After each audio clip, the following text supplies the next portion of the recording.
And Yeah. and the best part about having a near death like that, or any, even if you don't have a near death, like, because that's very rare, I realize, but the best part of just being brave in your life is you, like you're doing every day, remove what's in the way.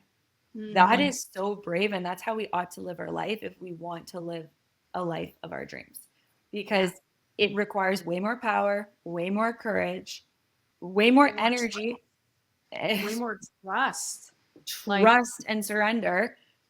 But life expedites. That's the quantum leaping. Being yeah, so willing to be uncomfortable for the temporary moment and yeah. being like, that was amazing.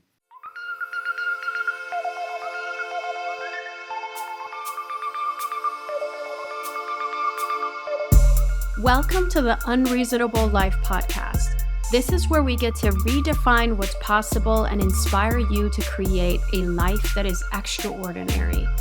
I'm Dr. Nona Djavid, an entrepreneur and author, quantum leap teacher, and founder of Elevate Club and 1 Week a Month Mastermind, a professional life liver, and your guide to living boldly. Every episode, I'll sit down with an incredible guest who has shattered limits, pursued their biggest dreams, and created lives that others have called impossible. Together, we're going to uncover the stories, the strategies, the lessons that will empower you to live your version of that unreasonable dream life. Because the life that you want isn't unreachable. It just happens to be unreasonable. Let's dive in. Hey, hello. So good to be here with you. We have been talking about this for a while, and we were thinking of doing something in person at your in-person studio, but we were just eager to get it on the calendar. So here we are virtually, and we will be together in person, I trust, this year, later this Oh, year. I know it. I know we will be in some capacity, maybe multiple capacities. So I'm super excited about that. I'm so excited too. So You this have is so many fun things coming up. so many. So can you talk to me a little bit about what you have coming up in 2025 and what led you to what you're doing in 2025? Like, let's just dive right for it for the sake of Okay. time. We're popping in. We're going for it. Yeah. Okay. We've got tons of things. We've got the retreats coming up. My book is around the corner, and just taking everything to the next level and getting things to be even more unreasonable. My theme I know, I is love your theme. where can I go? What can I do? How can I tap into more of the unreasonable? And that is the drive. And what has brought me to this point is actually just taking a whole bunch of unreasonable actions and decisions that everybody was like, this is insane, or that's not going to happen, or be careful. And then I was like, no, we're jumping. Mm. Okay, I love that. So what, because I know you used to be a chiropractor. Yeah. And similarly, for your audience, I came from the science background as well. I was studying clinical kinesiology, went into the physiotherapy realm, and it was just not enough for me. Like, I was like you, I need something more unreasonable, something that feels way more holistic. And it's crazy because we were in holistic, Yeah. like those industries were holistic, but it's like there are levels to the game. So when you're saying like you took these unreasonable steps, can you give us some examples? Like what are you talking about? Yes. Okay. I want to come back to this idea of how we were both in holistic care and how, like, small that was when it comes down to holistic as the big consciousness.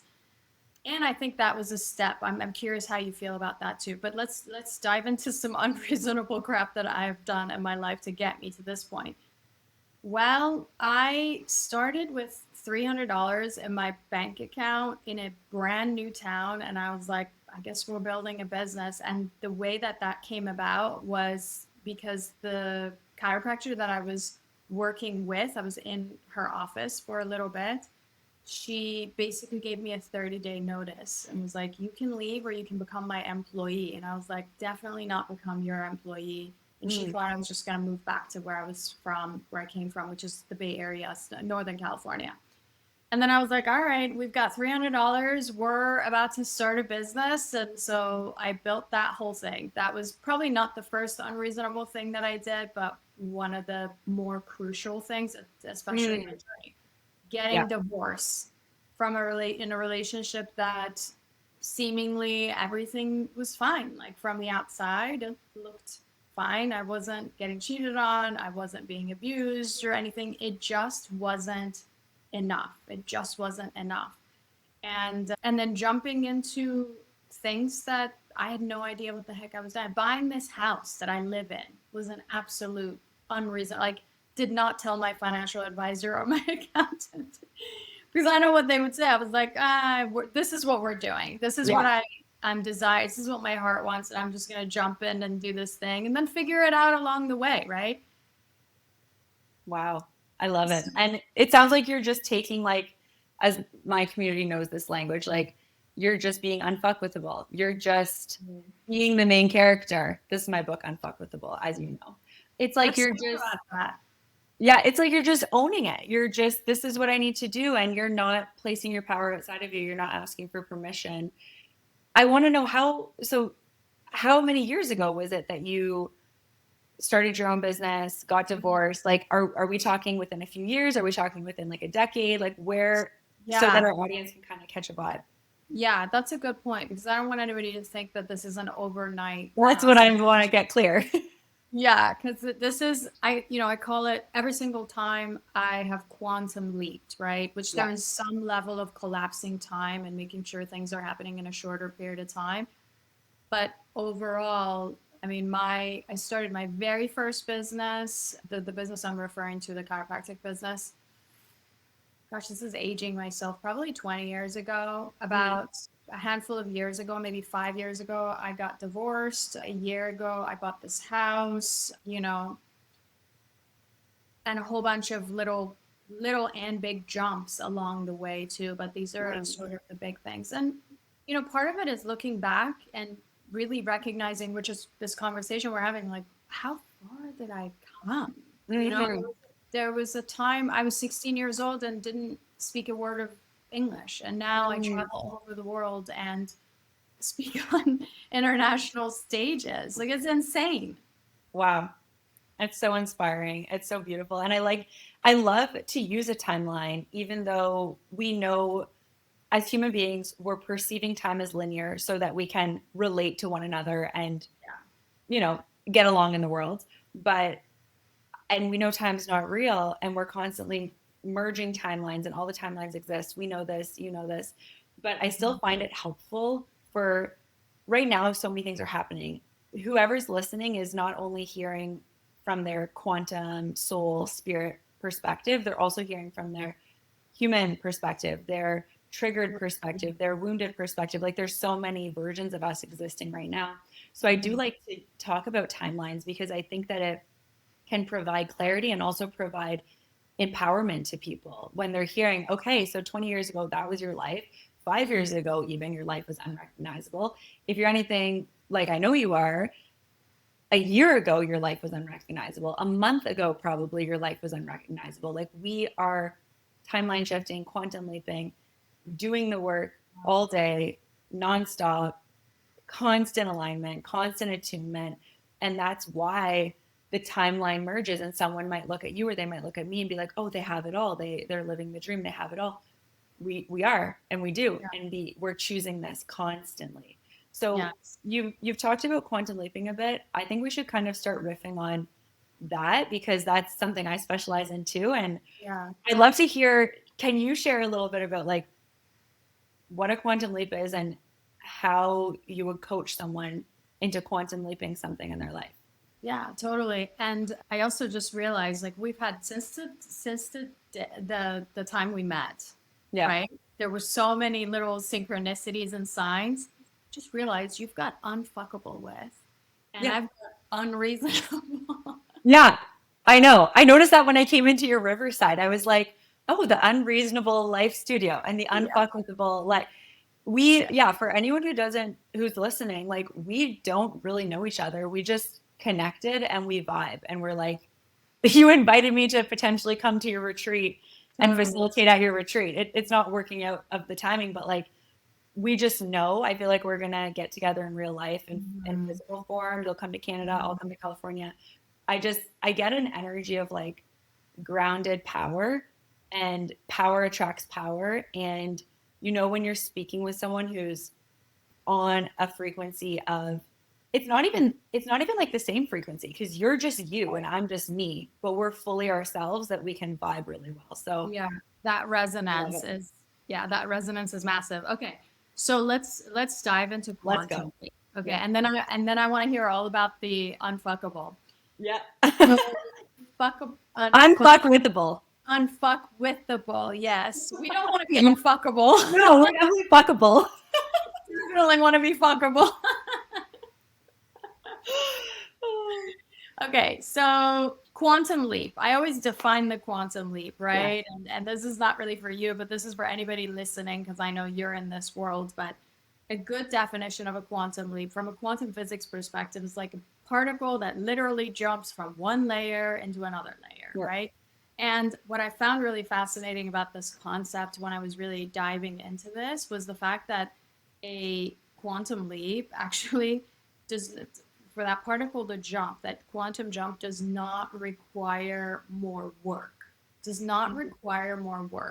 And literally in quantum physics, it requires, quote unquote, it requires a different energetic state. So in order for you to time the jump the timeline, or in order for you to get to that next level, or bring in the relationship, or resonate with somebody like you and I have, it did not require work. Like, I wasn't like, let me email her and let me do this and let's do that and let's push and let's make it happen. It was literally the beingness. It was literally the energetic field that brings in any kind of opportunity, whether it's a friendship, whether it's for work or for business or in a romantic relationship. So I always say there are 2 ingredients and 4 steps to a quantum leap, right? One being, the 2 ingredients are the mechanics, right? You have to do certain things. Like, if you want to be in a beautiful, sexy, flirty marriage for the rest of your life, there are certain things you got to do, right? And if you want to build a multi-7-figure business, there's certain things you got to do. But also there's this energetic piece that's really, really important. And I used to think that energetics was 50-50, like 50% energetics, 50% mechanics. And now I'm like, no, it's 80% energetics and 20%, if even that, the mechanics of the quantum leap, right? Totally. Oh, I love that you gave that background. And both of our audiences are obviously well versed in the quantum physics, but the way you described it is different than how my audience has heard it before. And I can describe it a little bit for your audience in a new way. And then all these little mergings will occur. One thing that I think I stick to, and you said it the same, but in different ways, is like, the hologram doesn't influence the hologram. The field influences the hologram. So physicality doesn't influence physicality. It's consciousness that influences the physicality to then influence the physicality. So like what you said there, the 80-20, I love it, because you're still, and this is why I speak to a lot of like the becoming energy, because I'm super spiritual. I run wellness retreats, spiritual, like that's what I do. It's what we do. But we aren't denying the physical form. And I was even talking with a client this morning, and she just wrote a book. She just got her first copy of it.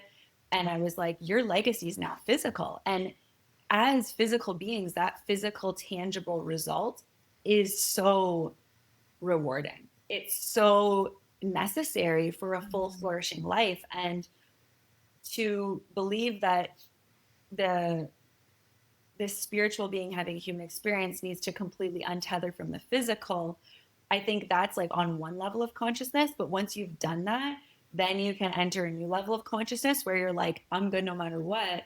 I'm completely untethered. I'm aware that I'm an infinite being, and I prefer to have these physical, beautiful things in my life. And I just get the sense that you live that and know that and teach that. And I think that's another reason you and I were attracted so much to each other, is because we're not only teaching the quantum mechanics of what's happening within the consciousness and the fields that we can't really see. Some of us can see it, but we're merging it with that becoming energy. And there is that 20% of tangible work required. And then even that 80%, a lot of that being within the energy field, it's a lot of beingness, and beingness takes work when you've been conditioned, like all of us have, Totally. to be, to feel, to just exist. It takes work to feel safe doing that. And I know you speak a lot about the collapsing time, and how you, I forget what your phrase is, but it's like 1 day in 1 month, or 1 week. Oh, 1 week a month. 1 week a month. So that's exactly this. It's like you're collapsing time so that the action you are taking is so potent that it creates the result within the physical realm. Can you speak to that a bit? Because it's definitely something that I want to dive into this. I Yeah. love what you said about this. So, we talked about 80% energetics and 20% mechanics, right? 80% being, and then 20% the doing. But I loved what you said, because you're saying that at a level of consciousness, like in the quantum, like whatever you are energetically a match for, then it is manifested in the 3D physical world, right? And even though, to kind of make it simple, I go 80% energetics, 20% mechanics. You really think about it, who you are being in your 80% consciousness, right? Your 80% of what you're putting out there in your energetic field actually determines your doing anyways. So in a sense, it's really 100% just consciousness and nothing else. But if I say that, and if I put that out there, people are like, what do you mean? I got to put up my feet on the couch and do nothing. Well, that's not the case, because you work on your energetics. You're going to want, you are inspired, you are moved by inspiration, you're moved by service, you're moved by love, and you'll move into the right mechanics, the aligned mechanics that are going to create the life and the relationship that that your heart desires.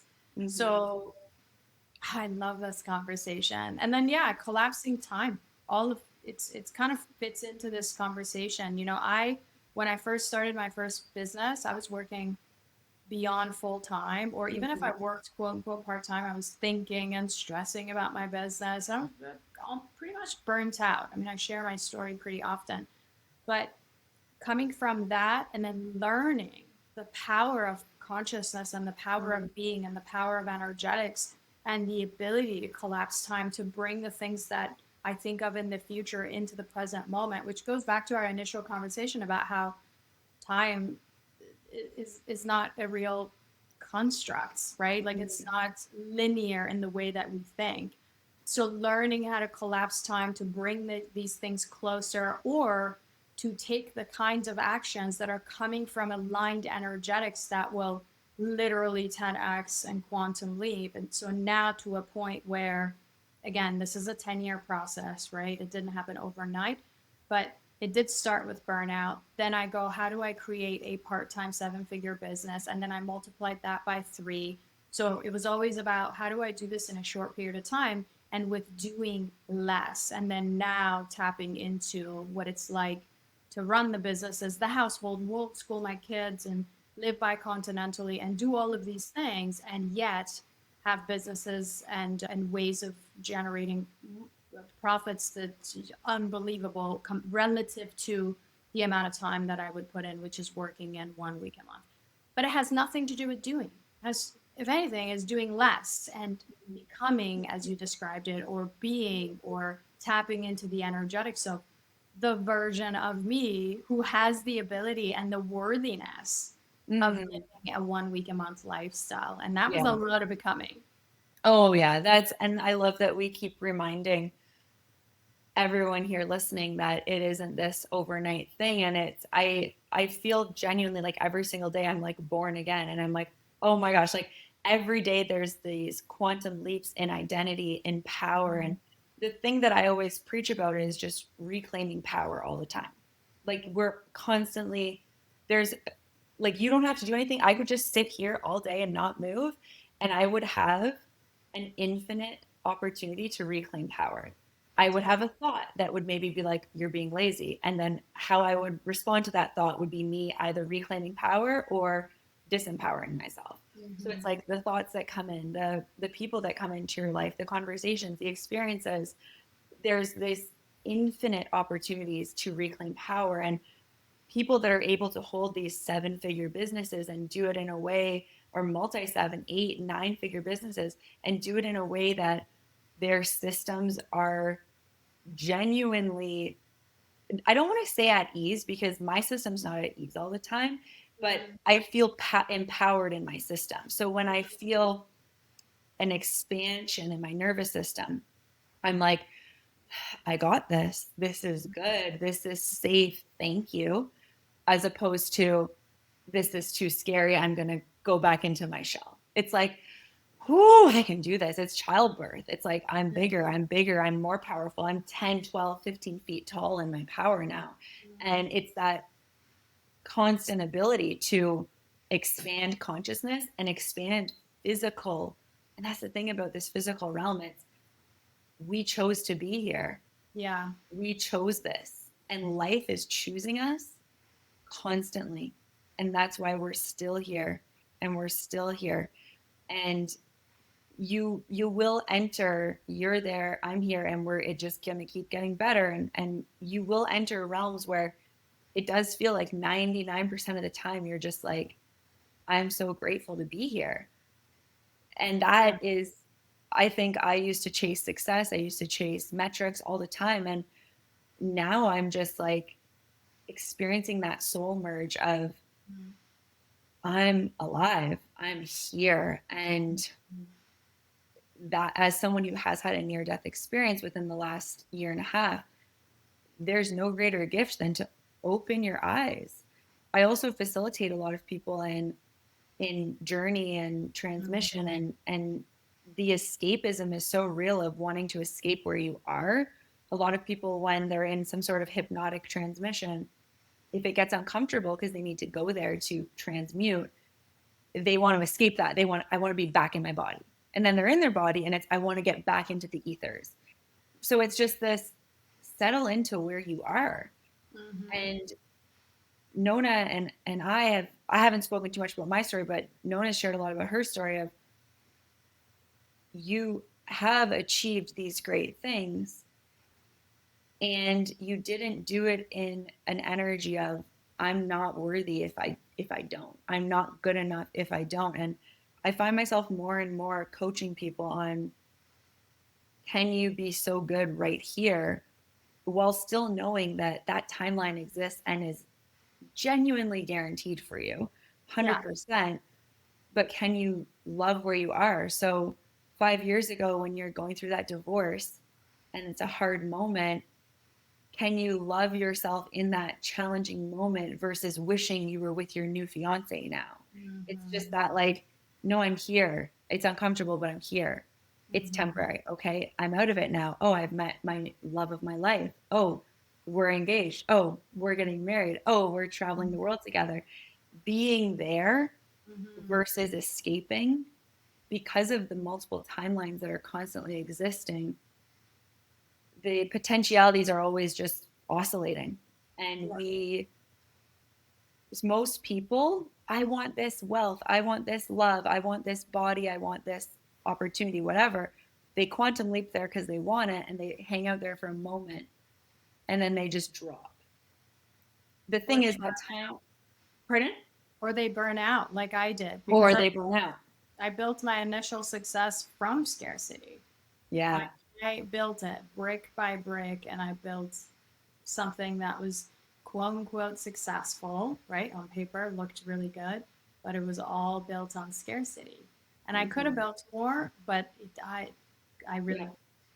was, you burn out in the process, or you drop off, like you're talking about. Yeah, you either drop off consciously, like you're consciously dropping off, or you're subconsciously dropping off. But there's a drop off if it's not actually who you are, and it's not actually that beingness and that embodiment of like, I'm good here. It's safe for me to work 1 week a month. Mm-hmm. I'm worthy of working 1 week a month. Mm-hmm. It's safe for me to invest in these things I want to invest in and not just do it once and then retract my energy, but keep doing it, staying in that overflow, staying Yeah. in that consciousness. And Same as finding with, safety in it too. and Finding finding safety. Yeah.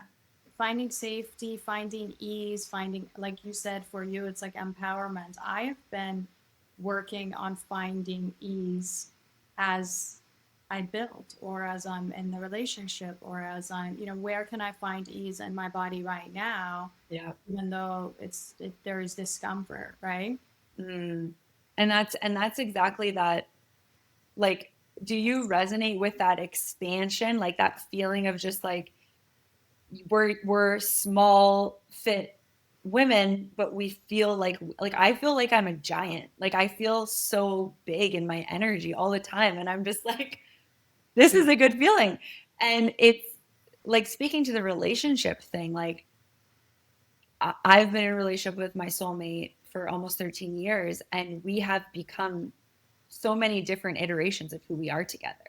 Mm-hmm. And there's no days off conscious communication. There's no days off letting my ego, like leaving it at the door. There's no days off partnership and union. There's no days off devotion to I choose you. And that you're just going to keep getting more powerful in love. And it's the same thing with business or career or finances.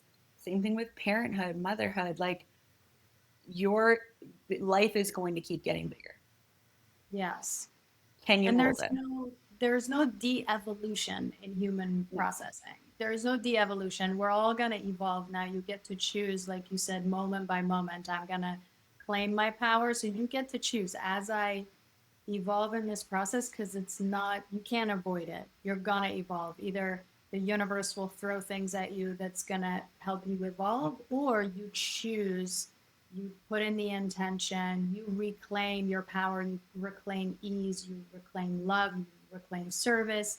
And in that process, you get to choose your experience literally moment by moment. Mm. But the evolution is going to happen. Will you have it with joy and love and awareness and consciousness, or are you going to go through this process with pain? Both of them are options. Yes, 100%. So, okay, tell me about your, I don't know about your life and death experience. Tell Oh me about, yeah. yeah, tell me what unfuckwithable means to you also. Give us Mm. a little breakdown. What's going on? So when I wrote Unfuckwithable, this came out before my near-death experience. I'm actually currently writing a second book right now. And Unfuckwithable was written from a foundation of the dimension of openness, which is a choice of consciousness, which is there is no separation.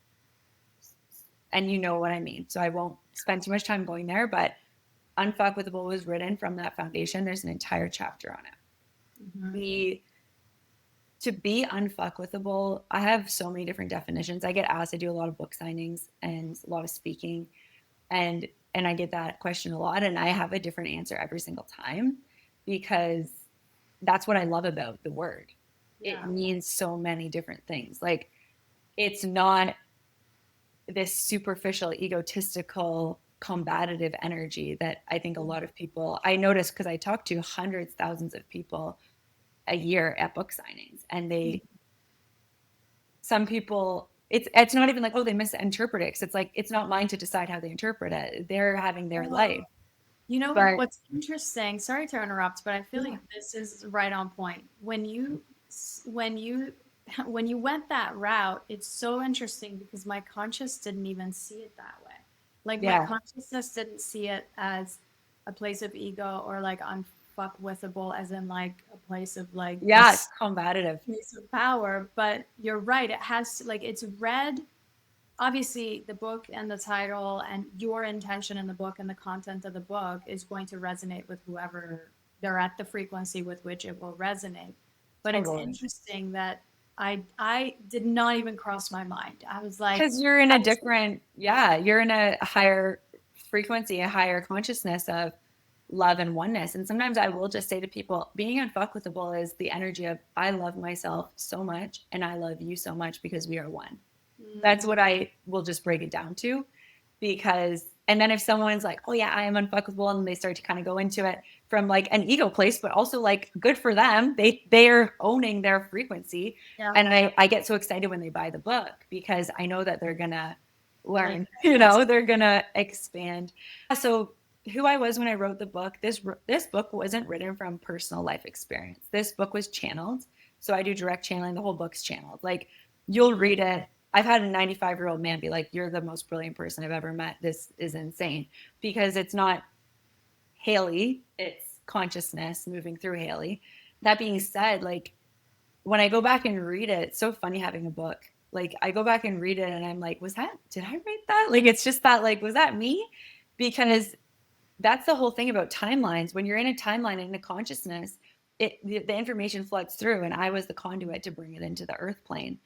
And then when my ego gets involved, I look at it and I go, oh, there's things I would have wrote different, or things I would have said different, or, because I just am without even my like consciousness, I just am an unfuckwithable person. And I always have been since I was little. Like I was just that person that was so happy all the time. I was so joyful. And to me, that is unfuckwithable. It's like, you're not raining on my parade.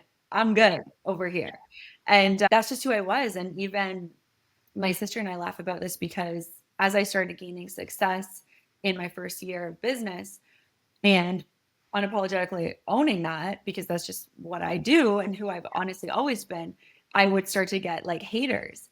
And I remember talking about it with my sister and I was like, oh, it's so crazy. I have like haters now because I just never have. And she was like, oh, Hailey, like you had haters in high school, you had haters now. Like I just didn't even know because I was so unfuckwithable. And I was like, interesting.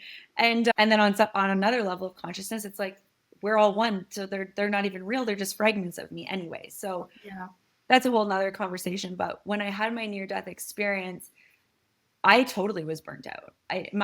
It was like my body was whispering, and then it just screamed and it put me down literally. It was a heart event and it was similar to a stroke, but it wasn't a stroke. But that's like all the symptoms and the testing looked like, oh, she's had a big stroke. Okay. But when they actually did, I had the best specialists and everything in the electrocardio unit in Toronto. And it turns out that I have this genetic condition of a short-circuited heart and I have a rapid electrical current, but my blood pressure and my heart rate and everything's low. But sometimes it connects with each other and it creates this cardiac event. So that's what happened to me. It's never happened again. I don't think it will ever need to happen again because I got the medicine I needed, which was the vision's the same, but how I was going at the vision could not go on. Like the vision is the vision, but the direction. Break this down. Break this part down. Because was it like your energy behind it, your mindset behind it? Was it how you perceived it? Because you're saying the vision was the same. What was the approach before and after? So it's at every level, it's like new levels, new devils. And at higher levels, the resistance, the blocks, the wounds, they're so much more sneaky, right? They're so much more sneaky. So on the outside looking in, I was in full alignment. I had a healthy, beautiful body, healthy, thriving relationship, healthy, thriving friendships, the best family.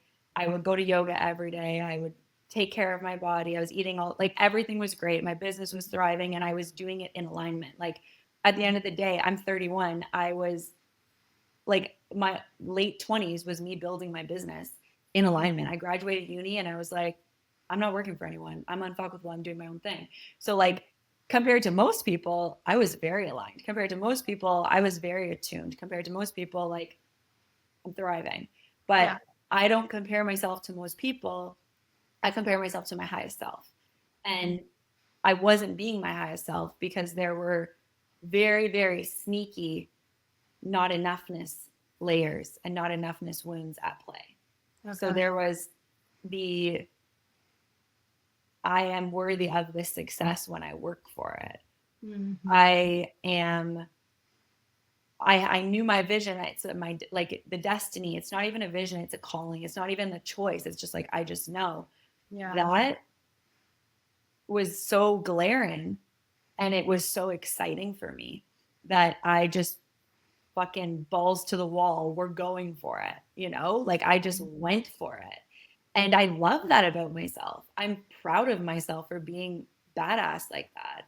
But there were so many times when healers, therapists, people that I really respect in my life that would be like, you're doing a lot. Like, you're doing too much. Like, my mom, who's a therapist, and she's a channel and psychic, and she owns a retreat center. Like, I was raised with this consciousness. And she was just like, her medicine to me was always like, you're doing enough. Like, settle down. Like, you're doing enough. And I would let myself, and I have a whole chapter on my book called The Art of Receiving. I would let myself receive in ways that felt powerful. Like, I would let myself receive intimately, sexually, pleasure, but I wouldn't let myself be so vulnerable. I wouldn't let myself break down. I wouldn't let myself need help. Mm-hmm. And I would, have support in my business and things. And I would go for massages and I would do all those things and get support those ways. But I wasn't genuinely at the root. Like, I wasn't going where I needed to go to the core. Yeah. Which was like, you don't have to do it all alone. Like, you're not alone. And then when source, God, consciousness, my expanded infinite self stepped in that way and put me on the ground, I can tell you it was the most euphoric experience ever, and painful.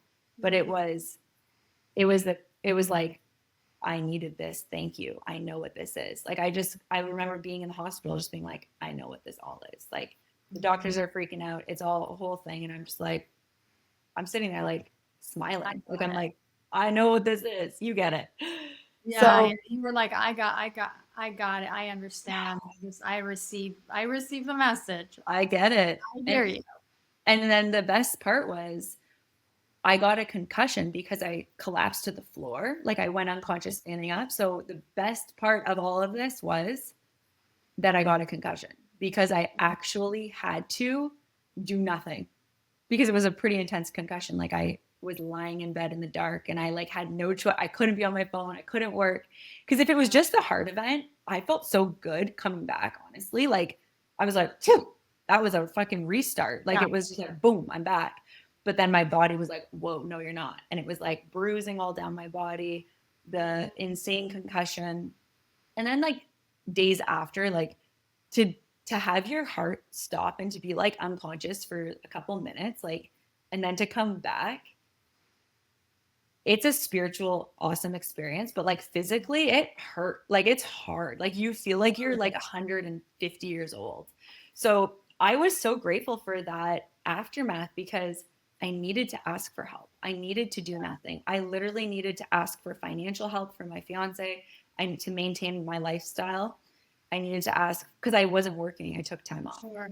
I needed to ask for like support, and so much deep healing happened with my family too. I was always the one that had her shit together. Like, I was like high performing all the time at everything. And I now was the one who was like, who am I? What is life? Like, I need help. And it just like, it was like I got beat down. It was like, we're going to get it out of you. You know how like plant medicine does it to people? I got it in like this way. And it was like, you're going to be vulnerable and you're going to be okay. Okay, so this was in some way, and if this doesn't resonate, you can skip it, but it sounds like an initiation. Totally. And I don't know if you relate to this, but for every time that I've had something like this, an initiation that has initiated me into the next level, almost I could say every single time for me personally, and even when I look at other people's experiences, almost every single time, it is something not just that they needed or that I needed in that moment, but I literally asked for it. maybe I didn't ask for like a concussion and a heart, and a No. heart condition and this, and I didn't know how it was going to come, but I asked for the initiation, not Oh. directly, but more like remove what's in the way. Like I do this prayer all the time, which is remove what's in the way, and or I'm ready, because it's scary to go ahead, initiate me, like take me to the next level, because Oh, you know what's going to happen, and you're not asking for a concussion. I'm not And asking for my heart to stop, but you're yeah, so you're so bang on. This is exactly so 2 weeks before I have a little podcast episode on it, and I get interviewed on the near death a lot. So go find those resources, whoever's listening. But 2 weeks before, I prayed down at the lake. I remember I was like, "Dear God, I need a change. I need a change." I was like, I was on my knees. yeah, 2 weeks to the day later, which was literally 1 week into my Saturn return, to the peak yeah. of my Saturn return, I die and come back. Well, Like there you go. it was an initiation, and I asked for it. Yeah, And the best part about having a near death like that, or even if you don't have a near death, like, because that's very rare, I realize, but the best part of just being brave in your life is you're doing every day, remove what's in the way. That is so brave, and that's how we ought to live our life if we want to live a life of our dreams, because it requires way more power, way more courage, way more energy, way more trust. Like, trust, and surrender. But life expedites. That's the quantum leaping, being so willing to be uncomfortable for the temporary moment and being like, that was amazing. I'm so like, I realized how scared I was of things before. And now I'm just not scared of them in the same way. And I think anyone who's quantum leaping regularly, consciously or unconsciously, is like, you get less scared and you go. yeah. And I think in your case, you come face to face with your own mortality, literally. And I think for someone who's listening, because I know this could be a thought. Well, I haven't had a near death. It's like I have to have something like this? No, you can come face to face with your mortality right now. You can literally think about how fragile life is and how we only get one chance right now in this lifetime, at least that we know of, and how short life is and how limited time you have. I mean, I think that's a superpower, to always come face to face with your mortality. And so it makes you brave. It makes you trust. It makes you like none of the stupid, silly things of the day, of the week, of the month, of the year matter anymore. And you're more likely to jump. You're more likely to jump in trust, and jump in love, and jump in surrender, and all of that, in bravery.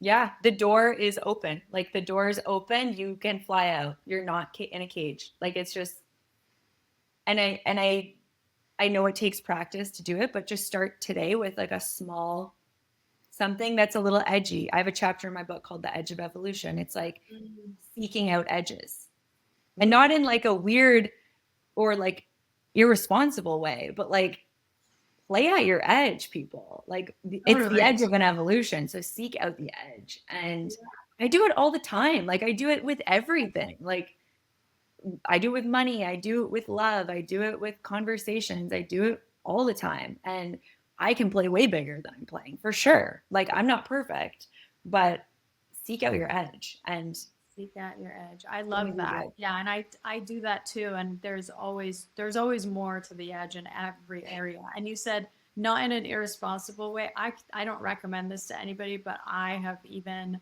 pushed the edge in so many. That's a whole nother podcast.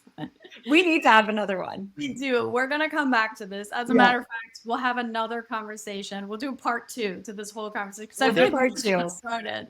Yeah, it's so good. Oh my gosh. I'm so happy we sat down for this. We could go on for days, years, forever. And we'll do another part 2 virtually. We'll get together in real life. I want everyone in my community to know you, because it was an instant like, oh, I see her. She's powerful. Same. I felt the same way. That's why we were like, let's do it in person. We can hang out. But this is perfect, and we'll have something really fun coming up.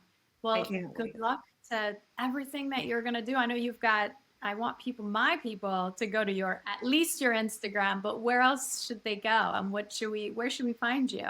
Yeah, go to my Instagram, go to my website. So I'm Hailey Bowler-Cooke, but I'm the founder and CEO of Uplift Lifestyle Incorporated. So my podcast is Uplift Lifestyle Podcast. My book is Unfuckwithable. Clarify, not unfuckable. You definitely Unfuckwithable. Unfuckwithable. Yeah, so go to my website, upliftlifestyle.ca. So I'm in Canada, so it's .ca, not .com. And even if you just type in my name, Hailey, Hailey, Bowler, Bowler -COOKE, you'll find all my stuff. And what about you? How can my people come see you? And I'll link things for sure in the show notes. Yeah, same. I'll do the same thing. But on Instagram is usually where I hang out. And I love a personal connection. So if anybody wants to just like send me a DM and be like, hey, I heard you on the podcast with Hailey, you could just type in my name, Nona, Djavid, Nona, Djavid. And if you really are into these concepts, I have a 90-minute training that I'm happy to send out to anybody on how to quantum leap, the 4 steps of a quantum leap. Ooh, this was so fun. This was so fun. We'll do it again. I appreciate you. I love you. Thank you. Love you too, girlfriend. See you soon. Mwah. Thank you for tuning into the Unreasonable Life podcast. I hope that today's episode has inspired you to dream bigger, act bolder, and step into your own version of an unreasonable dream life. If you loved what you heard today, don't forget to subscribe, leave a review, and share this episode with someone who's ready to take their next bold leap. And I'd love to hear your thoughts and connect with you. You can follow me on Instagram and share your biggest takeaways from today's episode. And remember, the life that you want isn't unreachable. It's just unreasonable. Until next time, keep challenging the status quo, and I'll see you on the next episode of the Unreasonable Life podcast.